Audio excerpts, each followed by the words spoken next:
Okay, everybody. This is an audio commentary for the second episode of Guilty Crown. If you don't know what that is, I'll leave a link to, its wiki page in the description, so you know what the hell we're talking about, because there should be none of what we're talking about here. This is just us talking, if you're not familiar with the concept. We'll be doing this live. I'll be calling out when we're starting to watch so that you can sync audio. Again, this is episode 2. Might be the first we see, might be the second. We've seen this before up to episode 5. 6 and on is going to be all sight unseen.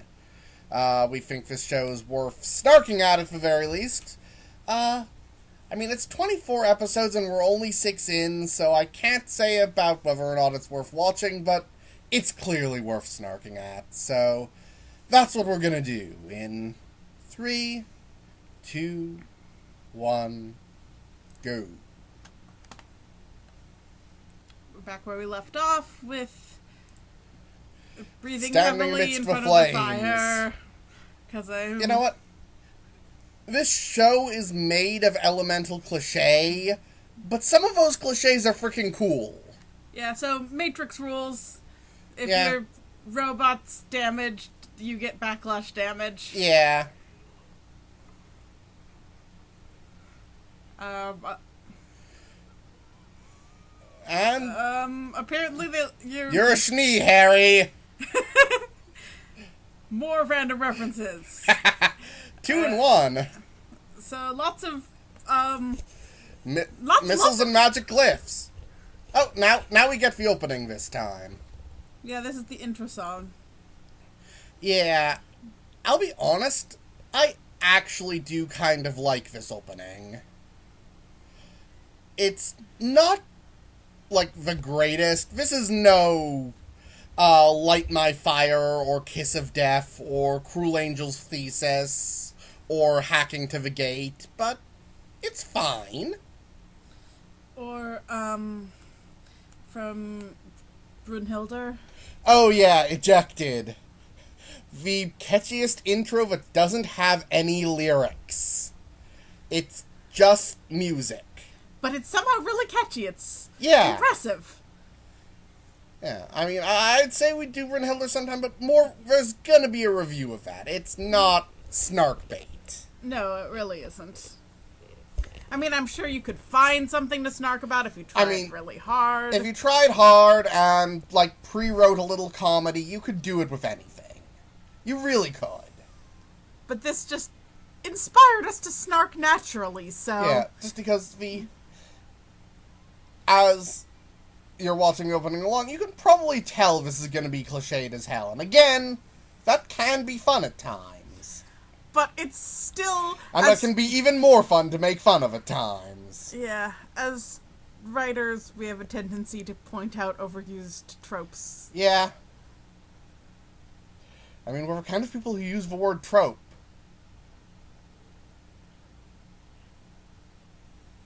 Okay.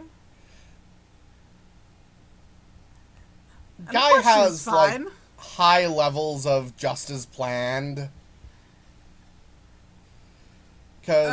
So shooting this concrete to make it drop 5 feet into the ground? That was programmed. He had to know that robot was going to be exactly there. I have no explanation for any of this. Just as planned. And then looks like Shu hit it on the head with his magic sword that's now giving off wispy things. It's been giving off those silver wisps pretty constantly.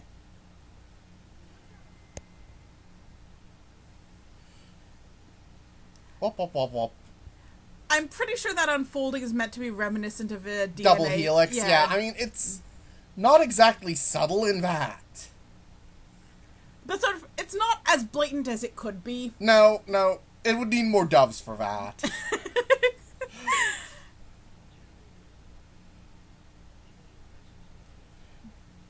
$15 seconds. What does 15 seconds have to do with anything? Maybe that's just how much time they can buy. digital cat girl. Playing Bejeweled? Well, no, seriously, why is playing Bejeweled an important part of this combat scenario? Same reason she has to hit buttons with her ass, because it's the most ridiculous interface they could design.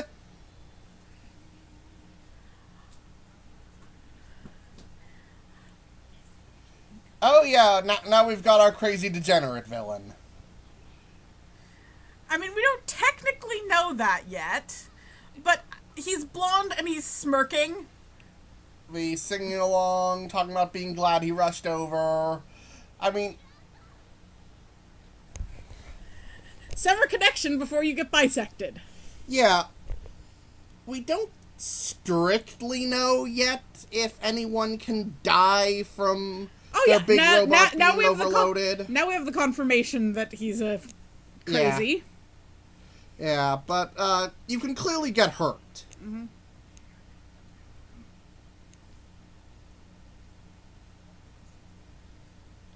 Blue crystals everywhere. I didn't... Oh, still young. Can you hear the fake smile? You probably can, just like... It's our, like, degenerate crazy. The villainous pretty boy, I mean, it's a thing. Uh-huh. And, generically, Evil Commander has no idea how to take it. And, and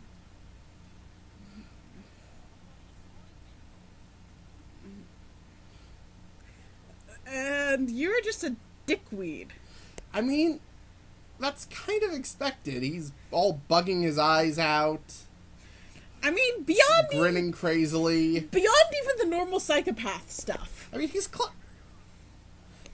seems to be, like, a germaphobe, which almost makes sense. Given his thing about being touched. I mean, we see more of that later, I guess. But even first time through, that's kind of something you can get. Okay, here we are back with, weird hologram phones. Video phones. There's our pilot. Yeah, she's in a wheelchair. I mean, that's actually nicely making use of the fact that these robots are remoted. Mm-hmm. She can be a super badass fighter.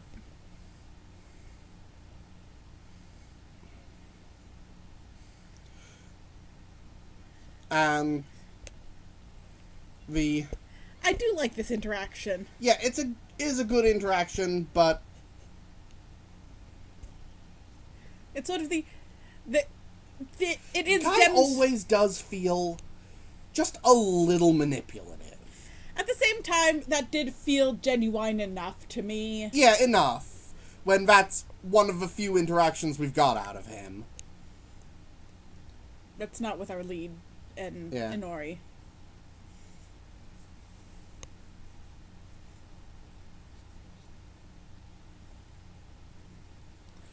Oh, come on, you made Pink Ray sad. You have no idea what's going on. Why are you butting in, Shu? Because he's an idiot. Fair enough. I mean, we were told he's socially inept, so... Mm-hmm.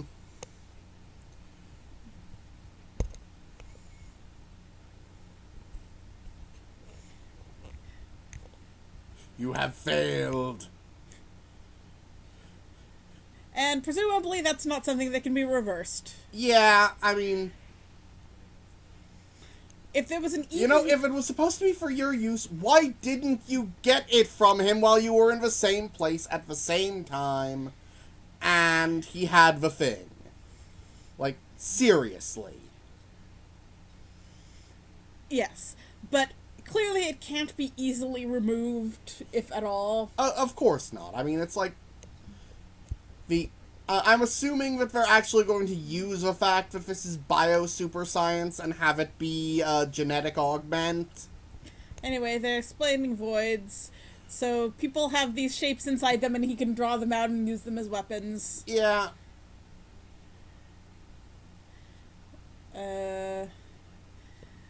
Blah, blah, blah, blah, blah. This power shall set up us against the gods. As I misquote both the Zero Wing opening and Davros.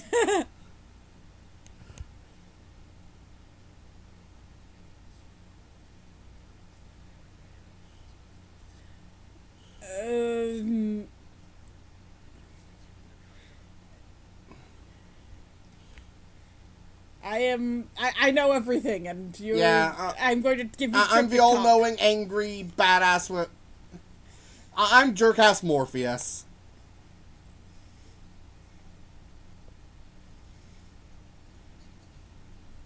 Okay, we're getting more. Yeah.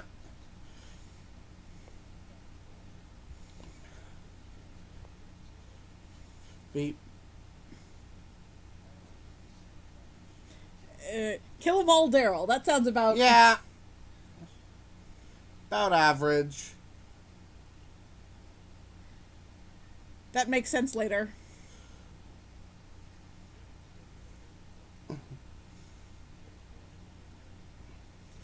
That's Mr.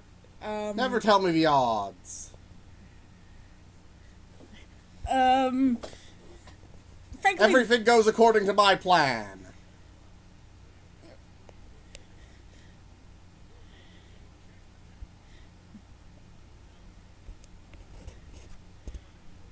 I have made an executive decision! They actually have a good explanation for the name Undertaker, and it's actually less menacing than... Yeah, I mean... I'll give them that. Okay. So they have a reason, it's not just... to sound cool. You know, you could... You should probably have asked him if he was going to take part before you declared this. I don't think Guy asks questions to which he does not already know the answer. Or believe he knows the answer. Or make sure that the answer goes his way. And I think, doing the big announcement was partially... Like I said, a lot of Guy feels manipulative, and that's part of it. Doing that big announcement and putting Shu on the spot. Dog kicking and he's grinning. And... Yeah.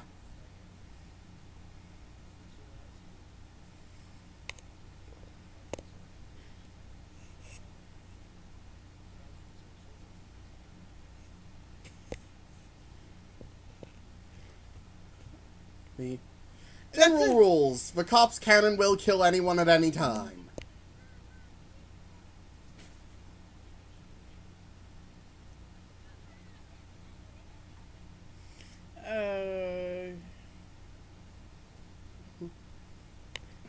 Pretty flower. Yeah. This is going to end well. Not like the poor lady could have known that, but...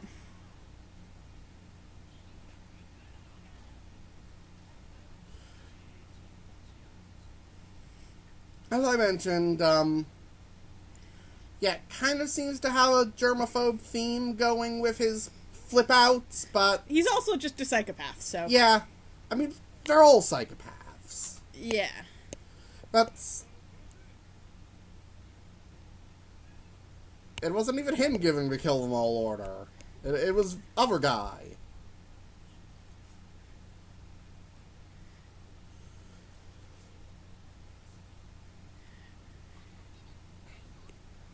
Panic. Yep. Linger, linger, linger. Let's draw this out. We're such a grim, awful... Yeah.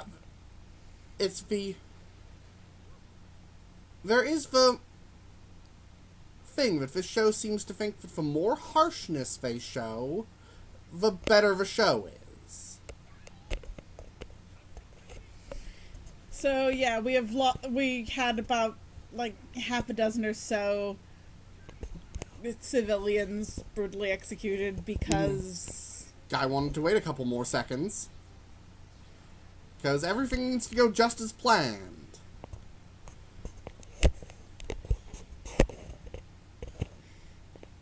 The cheering, grinning like a maniac. And uploading into the robot.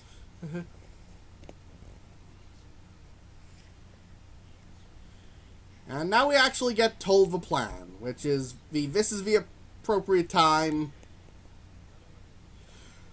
I give them that. This is when you tell them the plan. You don't want to tell the audience the plan if it's going to go fine before it's actually happening. Apparently our people have stealth cloaks. Sure, why not? I mean, we saw a stealth robot. Yeah.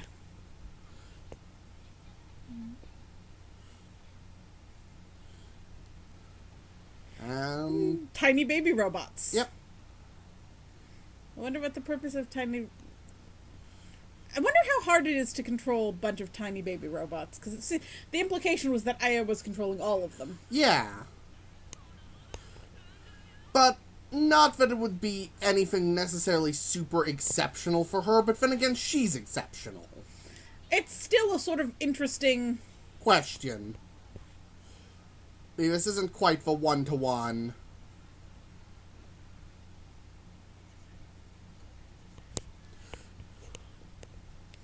Things happen. Bunch of missiles locked onto the trailer where your real body is.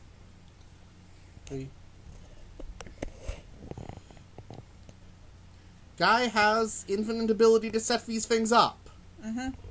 And of course he can hack into the channel that... yeah, I mean, standard equipment, take over all televisions. It's standard for... It's a class feature for Morpheus types.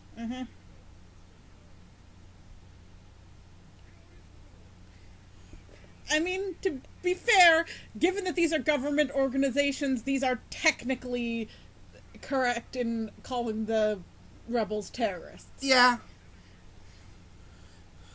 And, you know, they're not the most miserably unlikable rebels that I've had to put up with being used as protagonists. Not by far. I mean, okay. It's kind of dumb that they go with the more evil we can make the villains, the more you'll like the heroes. But there's a point to which that helps. So... now we get the name. Now we get the name Undertaker. And now we've got Guy just standing still, not getting shot, and monologuing. You know, if you were smart, you'd shout fire in the middle of his speech about the name Undertaker. Because isn't he, like, the primary target? Yeah.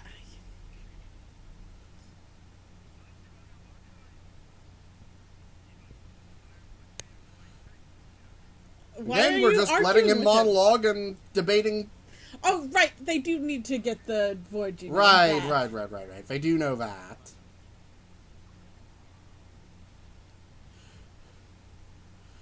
But, in general, I think it's another class feature of his type, the ability to draw any villain into a philosophical debate that they will inevitably lose. Yes, of course it's going right according to his plan. Guy's plans are perfect. All according to plan. He may, in fact, beat Zinch. That sounds about right. Morpheus, Zinch, take your pick.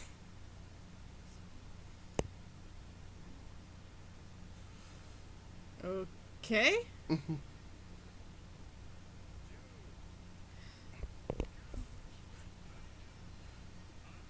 Sword. Yep. Sword beams. But interestingly, he is going for this guy's void. Yeah. They're not all identical magic swords. Yeah. This one is a whirligig gun. Kaleidoscope. Yep. Perfect to the second. And he's just standing there in pure Those confidence. are lasers. So, let me remind you, that was at the speed of light. I mean... lasers... It was the speed of anime laser light, but... And the guy's not even flinching at the giant explosions in front of him. with his hair whipping. Just don't flinch at explosions. And everything's mulch and metal and fire and... Kerblam.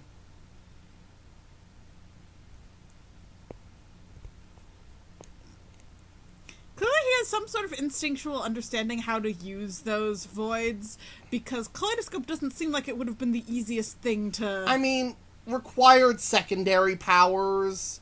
We also saw him clearly instinctually, without exactly knowing what was going on, using the first one. Yeah, but this one required having a very precise knowledge of what you wanted it to do. Your split-second timing.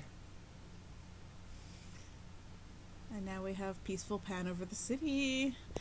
And, you know, at least they have her explicitly as a singer, so the fact that we have... the fact that she's doing these random songs... It's fine. They're pretty songs. It's the same one? I don't know. Yeah. Yeah. I mean... It's nice. It's no monochrome. But it's nice.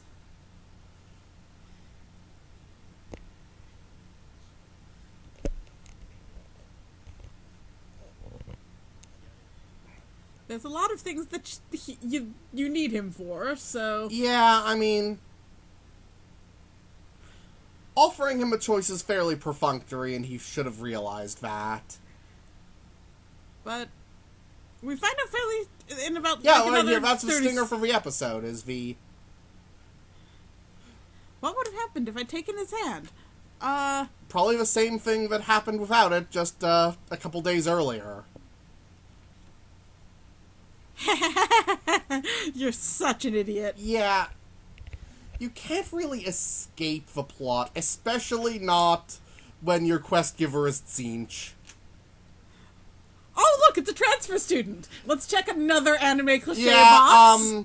You get 3 guesses as to who it is, and the first 2 don't count. You didn't even need the advice, the girl and cute for it, really. Yeah.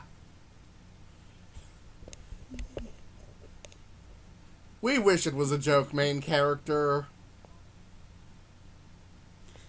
And there we have the end of the episode. Yeah.